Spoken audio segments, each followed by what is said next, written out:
বন্ধুরা, আমার চ্যানেলে আপনাদের স্বাগত জানাই। সবাই নিশ্চয়ই ভালো আছেন, আমিও ভালো আছি। চলে এসেছি নতুন একটা ব্লগ নিয়ে।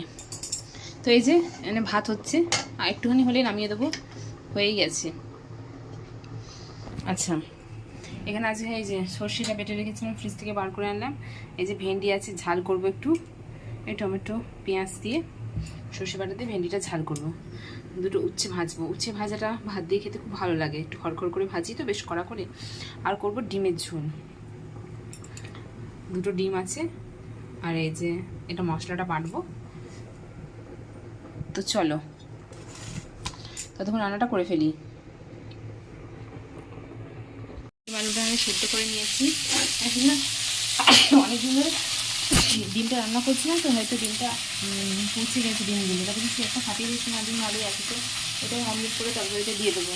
এদিকে পেঁয়াজ আদা রসুনটা বেটে নিয়েছি, এই যে ভেন্ডি আর পেঁয়াজটা দিয়ে ভাজছি।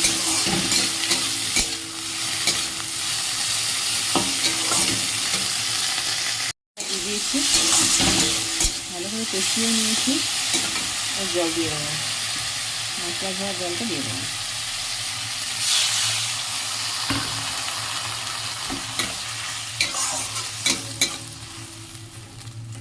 তো এটা একটু হোক, ভাত হয়ে গেছে একদম। ভাত উচ্ছেটা এখনো ভাজিনি, ভাজবো। এই যে ভেন্ডি খাই, এই যে ডিমটা কষবো, মশলাটা দিয়ে এবার কষবো। একটা কিন্তু পুরো ছেড়ে গেছে সেদ্ধ করার সময়। আর এই যে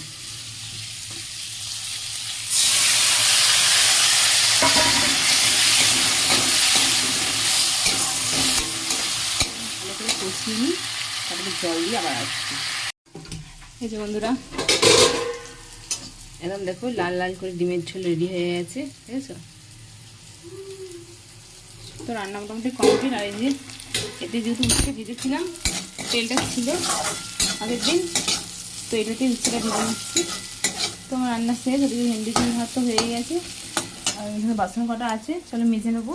তো আজকে ব্লগ এই পর্যন্তই। যারা ইউটিউব থেকে দেখছো তারা ইউটিউব চ্যানেলটাকে সাবস্ক্রাইব করে দিও, যারা ফেসবুক থেকে দেখছো তারা ফেসবুক আইডিটাকে ফলো করে দিও।